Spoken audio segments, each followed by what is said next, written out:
आकाशवाणी गोरखपुर से क्षेत्रीय समाचार।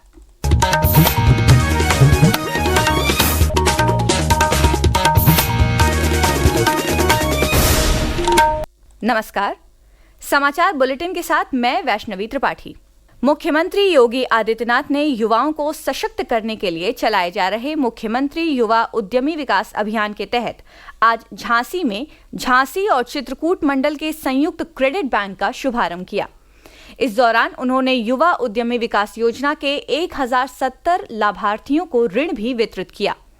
इस अवसर पर आयोजित कार्यक्रम को संबोधित करते हुए मुख्यमंत्री ने कहा कि आज नए भारत का नया उत्तर प्रदेश अपनी पूर्ण सामर्थ्य के साथ आगे बढ़ रहा है।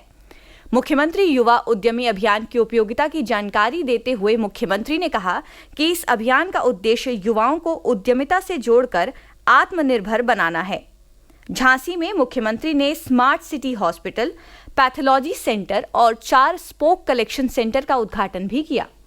इस अवसर पर प्रदेश सरकार के मंत्री स्वतंत्र देव सिंह, विधान परिषद सभापति कुंवर मानवेंद्र सिंह और झांसी के सांसद अनुराग शर्मा मौजूद रहे। केंद्र सरकार अगले 3 साल में देश के हर जिले में डे केयर कैंसर सेंटर खोलेगी। आज राज्यसभा में एक पूरक प्रश्न का उत्तर देते हुए केंद्रीय स्वास्थ्य मंत्री जेपी नड्डा ने कहा कि 2025-26 में 200 डे केयर कैंसर सेंटर खोले जाएंगे। हाल ही में आई एक रिपोर्ट का हवाला देते हुए श्री नड्डा ने कहा कि आयुष्मान भारत पीएम जन आरोग्य योजना के क्रियान्वयन से कैंसर रोगियों का स्क्रीनिंग के 30 दिनों के भीतर उपचार शुरू हो जाता है। उन्होंने कहा कि सरकार राष्ट्रीय स्वास्थ्य मिशन के अंतर्गत किफायती और गुणवत्तापूर्ण स्वास्थ्य सेवा प्रदान करने के लिए काम कर रही है। नेशनल हेल्थ मिशन के तहत हेल्थ को हम अफोर्डेबल, एक्सेसिबल और उसके साथ साथ इक्विटेबल बनाने के लिए हम क्वालिटी हेल्थ केयर देने का प्रयास एनएचएम के माध्यम से कर रहे हैं और उसमें हम बहुत तरीके की सपोर्ट कर रहे हैं। टेक्निकल सपोर्ट भी कर रहे हैं, मैन पावर सपोर्ट भी कर रहे हैं, फाइनेंशियल सपोर्ट भी कर रहे हैं। प्रदेश के कारागार मंत्री दारा सिंह चौहान ने आज लखनऊ के डॉक्टर संपूर्णानंद कारागार प्रशिक्षण संस्थान में आयोजित दीक्षांत समारोह में हिस्सा लिया। इस अवसर पर प्रशिक्षु डिप्टी जेलर और प्रशिक्षु तेजल वार्डर के पास आउट अभ्यर्थियों को संबोधित करते हुए कहा कि वर्तमान सरकार के कार्यकाल में कारागारों की स्थिति काफी बेहतर हुई है। कारागारों में सुविधाएं बढ़ी हैं।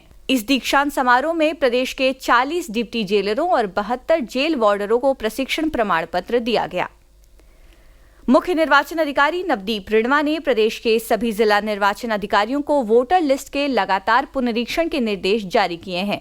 उन्होंने मान्यता प्राप्त राष्ट्रीय और राज्यीय राजनीतिक दलों के साथ बैठक करने का निर्देश भी दिया है। मुख्य निर्वाचन अधिकारी ने कहा कि विधानसभा स्तर पर बैठक 15 मार्च से पहले होगी, जिला स्तर पर 17 मार्च से 21 मार्च के बीच और राज्य स्तर पर 18 मार्च को आयोजित की जाएगी।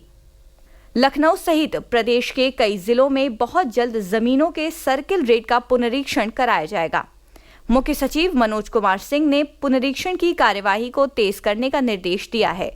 प्रदेश में 1 जनवरी 2024 से लेकर अब तक 37 जिलों में जमीन के सर्किल रेट के पुनरीक्षण की प्रक्रिया संपन्न की जा चुकी है।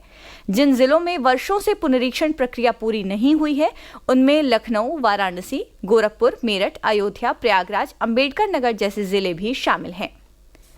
वाराणसी में आज मसान की होली के साथ होलिकोत्सव का आयोजन शुरू हो गया है।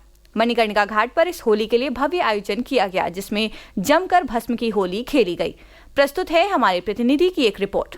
दोपहर करीब 12 बजे मसान नाथ की आरती होने के बाद भस्म होली शुरू हुई। मां काली का रौद्र रूप, हर तरफ उड़ती चिता की राग, गले में नरमुंड माला, मुंह से उगलते आग के गोले और शिव तांडव, यह सब आज काशी के मणिकर्णिका घाट पर नजर आया। इसको देखने के लिए 20 देशों से आए हुए आगंतुकों के साथ नागा साधु भी इसमें शामिल रहे। ऐसा पहली बार हुआ कि महिलाएं इस होली में शामिल नहीं हो पाई क्योंकि उन्हें इजाजत नहीं दी गई थी। बनारस की मसान की होली को चिता भस्म होली कहा जाता है। यह एक अनोखी और प्राचीन परंपरा है। ये परंपरा कई वर्षों से चली आ रही है। ये होली भगवान शिव को समर्पित है। केंद्रीय रेशम बोर्ड वस्त्र मंत्रालय की ओर से आज वाराणसी के लोहता में एक जागरूकता कार्यक्रम आयोजित किया गया। इस कार्यक्रम में बुनाई क्षेत्र में नवीनतम तकनीक और परीक्षण सुविधाओं से संबंधित जानकारी दी गई। कार्यक्रम का उद्देश्य कौशल विकास, उत्पादन वृद्धि और टिकाऊ रेशम उत्पादन की जानकारी देना था। समाचार समाप्त हुए। नमस्कार।